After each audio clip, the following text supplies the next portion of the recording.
would be swearing in our new planning commissioner, Todd Matzke. Well, thank you, Mr. Chairman. And Todd, if you could raise your right hand, repeat after me. Oh no, I don't know if I want to do this. Last time I wound up on a C5 heading for Iraq. Exactly. I, Todd Matzke, I, Todd Matzke, do affirm do affirm that I will support that I will support the Constitution the Constitution of the United States of America, of the United States of America, the Constitution the Constitution of the State of Minnesota, of the State of Minnesota, and the Charter and ordinances and the Charter and ordinances of the City of Hastings, of the City of Hastings, and that I will faithfully discharge that I will faithfully discharge the duties of Planning Commissioner the duties of Planning Commissioner for the City of Hastings, for the City of Hastings, counties of Dakota and Washington. Can you repeat that? It Sure. faded County- out on me. Yep, counties of Dakota and Washington, The counties of Dakota and Washington and state of Minnesota, and the State of Minnesota, according to the best of my ability according to the best of my ability and understanding. and understanding. That's it. Thank you very much, Todd. Welcome aboard. Yep, welcome, Todd. Next, the approval of the meeting minutes from June 8th. And Mr. Chair, just a reminder that with the Zoom format, all of our votes need to be roll call votes. Correct. Thank you for the reminder. So let's see.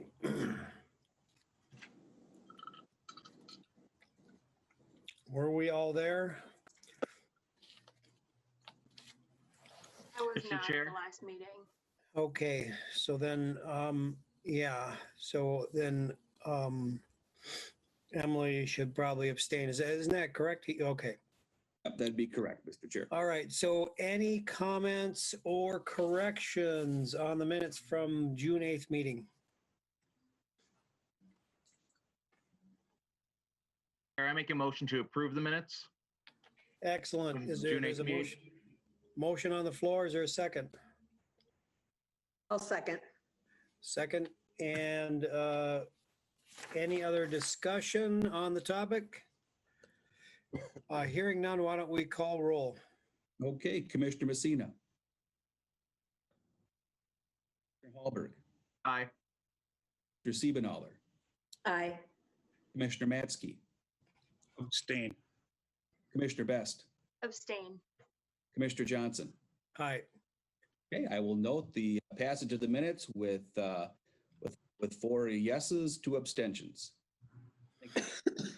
Okay. So far, so good. So this is not a public hearing, John, or is this is just a staff report? That is correct, Mr. Chair. This would not be a public hearing tonight. Okay, so next item on the agenda is the Logs to Lumber Site Plan 2020-35, accessory building at 2347 Commerce Drive. Staff report by John Hinsman. Okay, thank you, Mr. Chair, Planning Commissioners. I'm going to put my screen on here to show a little bit more information on what we're going to be looking at here tonight. And there we go. And can you all see that? Yep. Yeah. Okay, great. Excellent. That's the agenda. This is what we're looking at tonight. 2347 Commerce Drive, corner of Commerce Drive and Commerce Court. The red area here outlines the building to be constructed, which would be an accessory building measuring 40 by 96 or 3840 square feet. The building would be accessory to Logs to Lumber's operation, which include a main warehouse building here of about 1,900 square feet and a storage building next door, which would be about 2,560. Logs to Lumber has been in business here for a few months here, bought the property from Onyx, and it was originally built by Novafrost on the property. So the property itself is kind of an interesting situation here. It is zoned I-2, which is our industrial park storage and sales district. The I-2 district only includes two properties. It includes this property here and then Southeast Towing Yard next door. The whole designation for the I-2 district was to have a district in which you would have more outdoor storage for industrial activities that did not require a high visibility or a high finish. So it's a little bit different scenario than we have in the rest of the industrial park here. So this property is zoned I-2. It's consistent with the I-2 district. Lobster Lumber is an operation in which they take logs and they make lumber out of it. I guess that's pretty self-explanatory. But they deal with specialty wood products. The building itself here that they're proposing would be a log storage building. So it'd be a kind of a pole building for storage activities in it. So when we take a look at the properties next door, you've got Commerce Court and the auto impound lot up here. You've got mini storage to the north of Commerce Court. To the east, you've got some woodland areas, and then eventually you've got Animal Ark over to the east. You've got some more mini storage to the south here. And to the west, you've got Semstone property and just the very edge of Hastings Terrace. So kind of a unique situation. And if you've been out to the site drops considerably. You've got Commerce Drive going down the hill towards 21st Street and the Vermilion River. And so the topography of the site, it kind of sits up on a hill here with everything sloping down about 20 feet from the top of the hill towards Commerce Drive and Commerce Court. So it's kind of up on itself and a little bit shielded from some other activities that are there. Looking at site plan here, the site plan is a modified approval because we're just looking at an accessory building. We're not looking at much more else beyond that one. So many of the items that we would typically review as part of a normal site plan or a site plan for a new building are not applicable in this situation. So I'll go through a little bit of a highlight of what is and what isn't. From a building setback standpoint, we're fine with the setbacks of the building. We do not have prescribed setbacks in our commercial industrial districts. Everything else surrounding here is industrial, and this is a good place for it. As the parking goes, the parking need would be generated slightly larger with this warehouse space.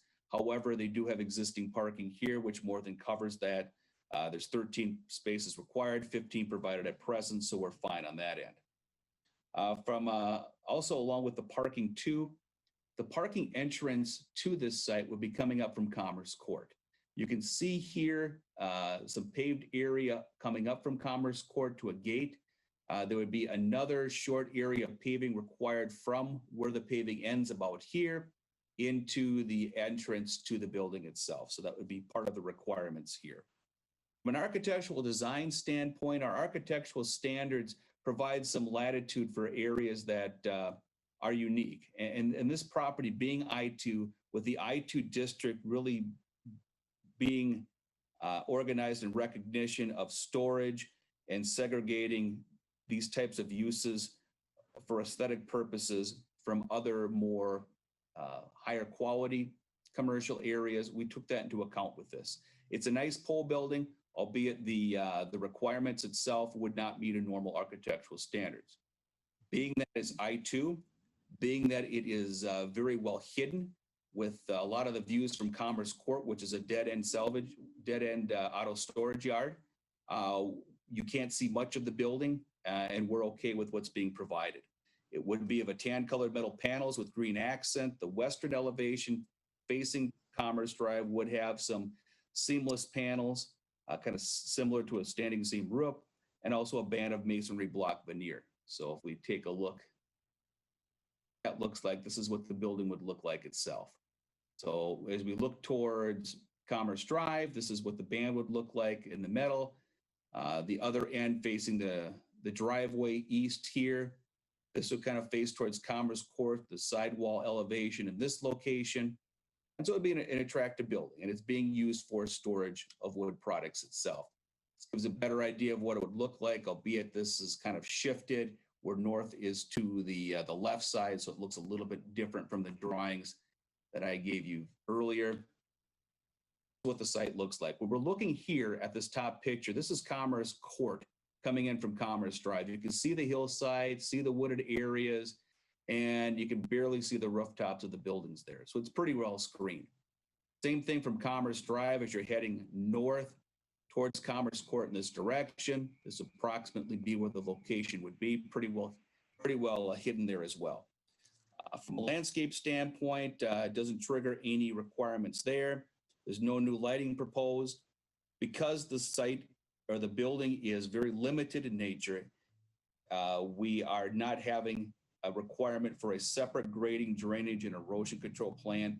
What we would be doing is treating this similar to a building permit that we'd have for a house. So they would need to go through the requirements at the time of building permit to meet our grading, drainage, and erosion control requirements. We did not require them to have an engineered plan specifically for this building because of the limited scope. So we are recommending approval of this, consistent with the plans in your report and the conditions. We do have Brian Lorenzen here from Lobster Lumber if you have any questions for him as well. Thank you. All right, thank you, Mr. Hinsman.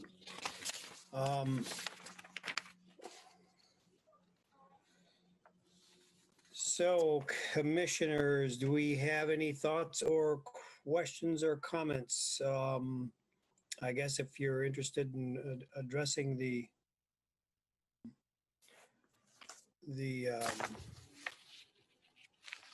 is it considered to be owner? I don't know. The person proposing this, we can do that too. Anybody have any comments, concerns? Where is the roof runoff going to go and where is it going to sit? Is it going to go towards the west? Or towards the back of the lot, or where will that roof runoff run now? I see it's a low spot when I look at the topo maps of this. Where will all that go? Is it going to set back towards that back drive, and then is there a way to get the water off of that site when it does drain that direction? Yeah, Commissioner, I didn't put the topo map up here, but I think I had that in the report. There's a couple of existing catch basin areas that would drain this site into an existing ditch section. I'm going to bring Brian into the meeting as well here. Maybe he can address that a little better. But I think he should be coming in here in a moment. Brian, I see you there. I think you just need to unmute and you're set to go. Hello. So Brian, my assessment of the drainage on the site there, there's existing stormwater drainage that goes down to the ditch. Is that correct from my assessment? Yeah, when Mike Frost developed that site, he graded basically that whole area from the south to the north. It drops about 3 feet, and he put in 3 catch basins that connect and drain down on to almost on Commerce Court, right down near the end of Commerce Court right there.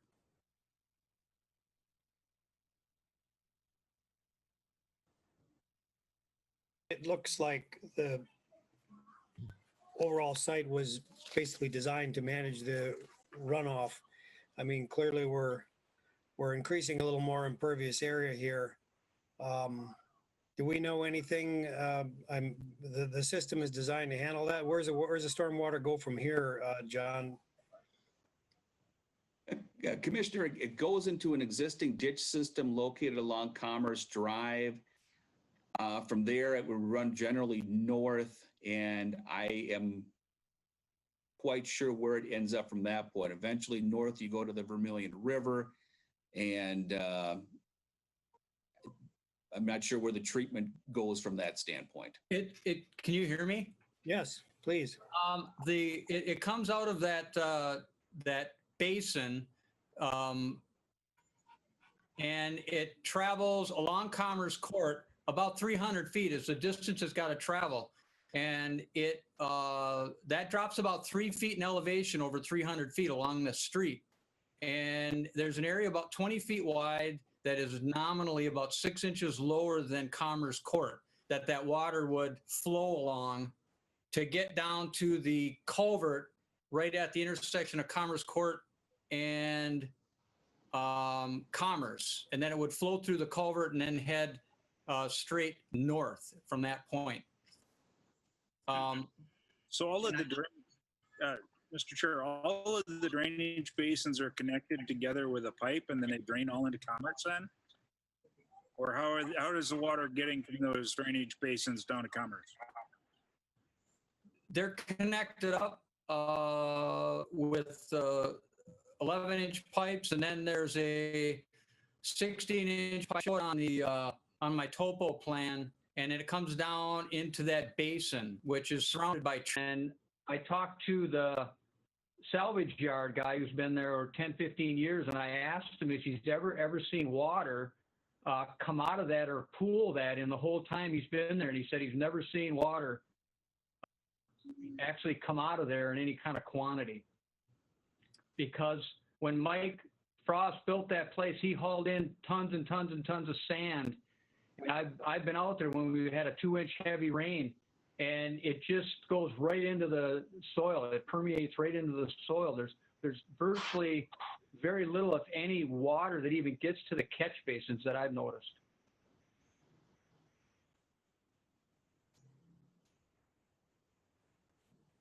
So John, just a kind of a question, does something like this ever trigger any kind of stormwater analysis?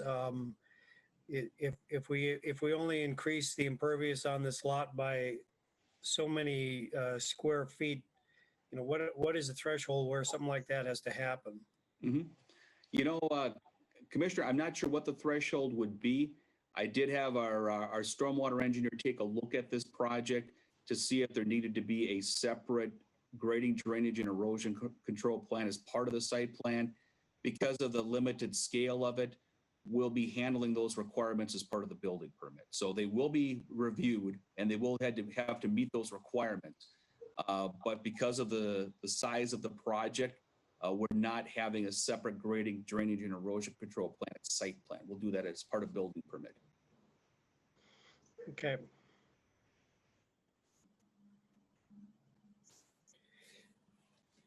Anybody else have concerns or questions?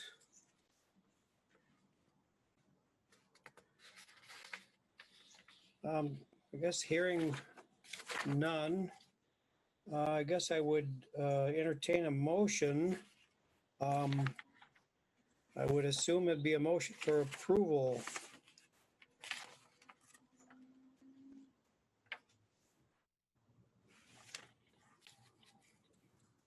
Mr. Chair, I'll make a motion to approve. Okay, motion to approve by Gino. All right. And there, second? Yeah, it'll be a motion to approve site plan 2020-35 accessory building at 2347 Commerce Drive, and then subject to the 6 conditions laid out in the proposal by staff. Excellent. Is there a second on the floor? I'll second. Okay, second.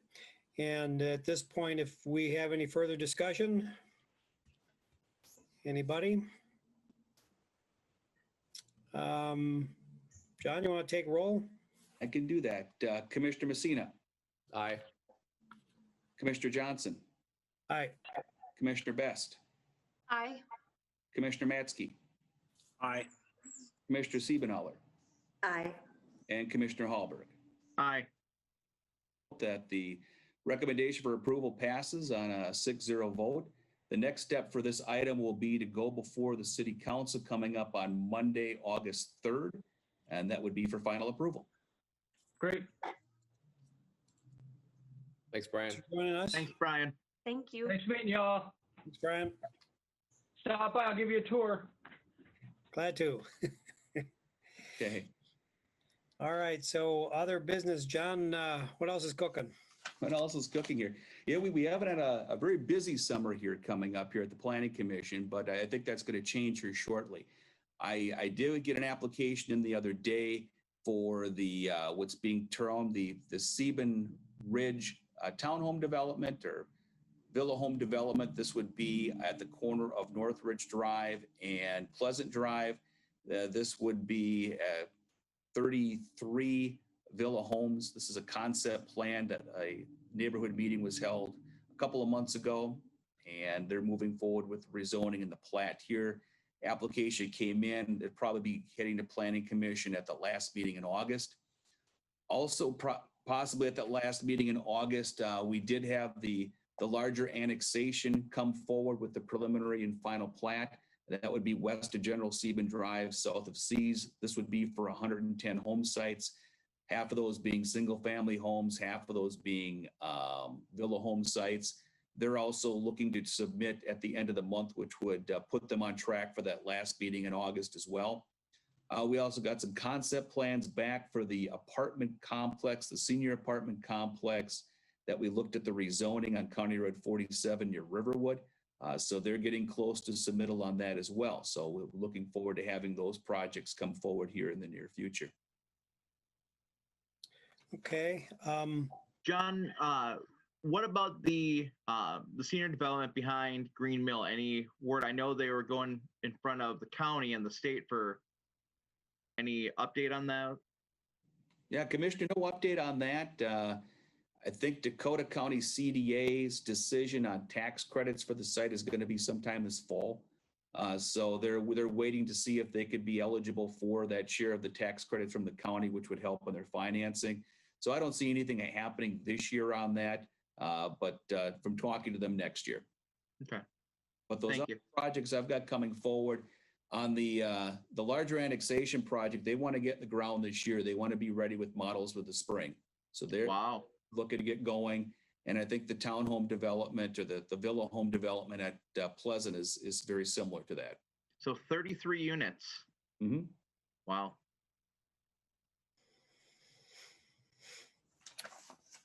So did And I that- hear there was a public meeting or a neighborhood meeting? There was, yeah, on that.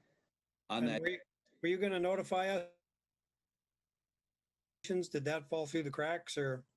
I thought the planning commission was notified of that. If I didn't, I apologize for that, but that was some time ago, probably 2-3 months ago, maybe. I don't recall getting it. Okay. Yeah, let's just not let that the cracks. We want to stay informed. Mhm. All right, thanks.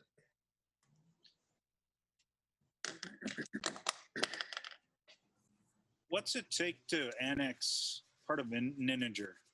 Is it just a simple process, a simple form, or how does that happen?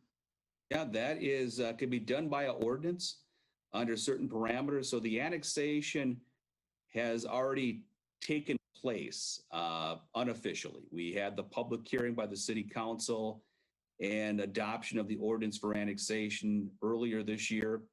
We're waiting on the recording of that until the plat approvals occur. And so those will all would all be happening at the same time there. So it's a situation where if it's undeveloped land within the township and it's abutting the city, it's within our growth plan, there is the possibility of annexation that we can look at.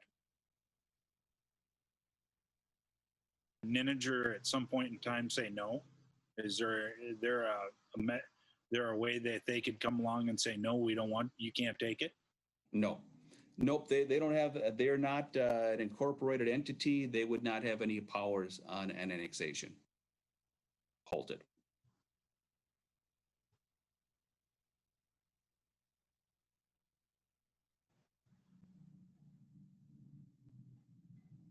Anybody else have questions? I'm thinking about the Hudson building. What's the status there, John?